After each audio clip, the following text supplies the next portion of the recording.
اللہ الرحمن الرحیم۔ رسول اکرم صلی اللہ علیہ وسلم کی حدیث مبارک ہے، آپ نے ارشاد فرمایا لَيَأْتِيَنَّ عَلَىٰ أُمَّتِي كَمَا أَتَىٰ عَلَىٰ بَنِي اسرائیل حَذْوَ النَّعْلِ بِالنَّعْلِ۔ میری امت پر بعین ہی ہو بہو وہی حالات آئیں گے جو بنی اسرائیل پر آئے تھے۔ میری امت بنی اسرائیل کے نقش قدم پر چلے گی۔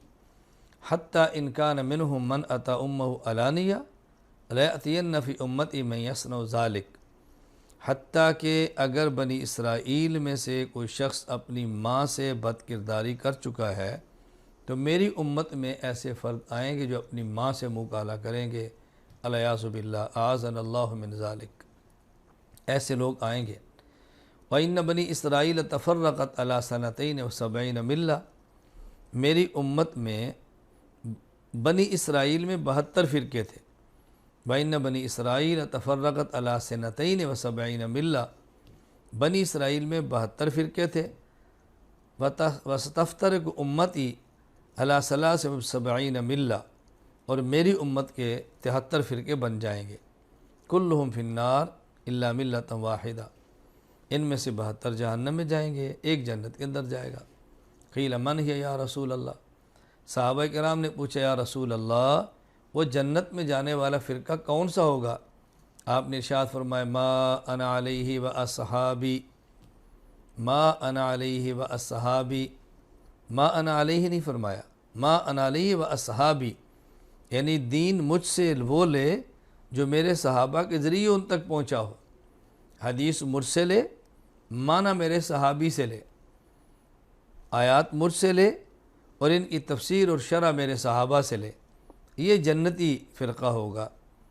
جس طرح دوسری حدیث پاک میں ہے کہ قرآن کریم کی آیت اتری یوم تبیض وجوہ و تسود وجوہ، قیامت کے دن بعض لوگوں کے چہرے سفید ہوں گے، بعضوں کے سیاہ ہوں گے۔ تو صحابہ کرام نے پوچھا یا رسول اللہ جن کے چہرے سفید ہوں گے وہ کون ہوں گے؟ فرمایا ہم اہل السنت والجماع، اہل السنت والجماع، سنت رسول اللہ صلی اللہ علیہ وسلم کی، اور الجماع جماعت صحابہ کرام رضی اللہ عنہم اجمعین، آپ نے بتا دیا۔ تو یہاں آپ نے صحابہ کرام کا ذکر اپنے نام کے ساتھ فرمایا۔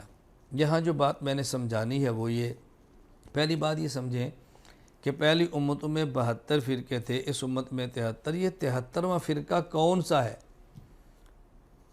علامہ قرطبی رحمۃ اللہ علیہ نے اپنی تفسیر الجامع لاحکام القرآن، جو کہ تفسیر قرطبی کے نام سے معروف ہے، اس کے اندر لکھا ہے وَأَنَّ هَذَا صِرَاطِ مُسْتَقِيمًا فَاتَّبِعُوهُ، اس آیت کے تحت فرمایا هَذِهِ الْفِرْقَةُ الَّتِي زَادَتْ فِي فِرَقِ امت محمد صلی اللہ علیہ وسلم، یہ جو اس امت میں ایک زائد فرقہ پیدا ہوا ہے یہ کون سا ہے؟ قال بعض العارفین الذین هم یعادون العلماء ویبغضون الفقہاء، یہ وہ فرقہ ہے جو علماء سے عداوت رکھتا ہے اور فقہاء سے بغض رکھتا ہے۔ اب علماء سے دعوت اور فقہاء سے بغض رکھنے والا کون ہے؟ ہر شخص جانتا ہے، بتانے کی ضرورت ہی نہیں۔ اچھا اس کی پھر وجہ کیا ہے کہ یہ فقہاء سے بغض کیوں رکھتے ہیں؟ آسان بات یہ سمجھیں کہ جب کوئی نعمت آتی ہے تو دشمن بھی آتے ہیں، نعمت نہیں آتی دشمن بھی نہیں آتے۔ اس امت کو اللہ تعالیٰ نے ایک ایسی نعمت عطا فرمائی ہے جو پہلی امتوں کے اندر نہیں تھی۔ علامہ قرطبی رحمۃ اللہ علیہ اپنی تفسیر الجامع لاحکام القرآن میں وتفسیرا لکل شیء، اس کے تحت ارشاد فرماتے ہیں لم یکن عندہم اجتہاد قط انما خص بذلک امت محمد صلی اللہ علیہ وسلم، اجتہاد پہلی امتوں میں نہیں تھا، یہ اللہ تعالیٰ نے اس امت کو، امت محمد صلی اللہ علیہ وسلم کو عطا فرمایا ہے۔ تو جب یہ نعمت نہیں تھی اس کے دشمن بھی نہیں تھے، اجتہاد کی نعمت آئی ہے تو اس کے دشمن بھی ہیں۔ تو یہ بات سمجھیں کہ 73واں فرقہ وہ ہے جو اجتہاد کا دشمن، مجتہد کا دشمن، فقہاء کا دشمن اور علماء کا دشمن ہے۔ ایک بات یہ سمجھیں۔ دوسری بات، عام طور پہ لوگ پوچھتے ہیں کہ یہ جو 73 فرقے ہوں گے یہ مسلمانوں کے ہوں گے یا کافروں کے ہوں گے؟ یہ 73 فرقے کفار کے نہیں ہوں گے، ابدی جہنم میں جانے والوں کے نہیں ہوں گے، بلکہ یہ 73 فرقے ان کے ہیں جو مسلمان ہیں، ایک اہل سنت والجماع ہے، باقی اہل بدعت ہے۔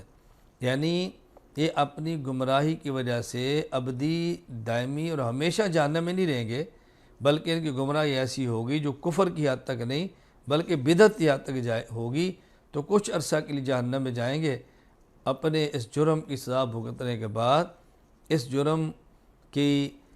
جرم کا وبال، اس جرم کی سزا بھگتنے کے بعد یہ بالآخر جنت کے اندر جائیں گے۔ تو یہاں دو باتیں سمجھانی تھی۔ نمبر 1، اضافی 73واں فرقہ کون سا ہے؟ علماء، فقہا، مجتہدین، اجتہاد کا دشمن۔ نمبر 2، یہ 73 فرقے وہ نہیں ہوں گے جو اسلام اور کفر کی بنیاد پر ہیں، بلکہ یہ 73 فرقے اسلام اور بدعت کی بنیاد پر ہیں۔ ایک اہل سنت والجماعت اور باقی اہل بدعت۔ اللہ تعالی ہمیں علماء کا، فقہا کا، مجتہدین کا، اجتہاد کا محبت کرنے والا، قبول کرنے والا بنائے، اور اللہ تعالی ہمیں اہل سنت والجماعت ہی کے ساتھ رکھے، انہی کے ساتھ موت دے، انہی کے ساتھ قیامت کے اللہ تعالی ہمارا حشر فرمائے۔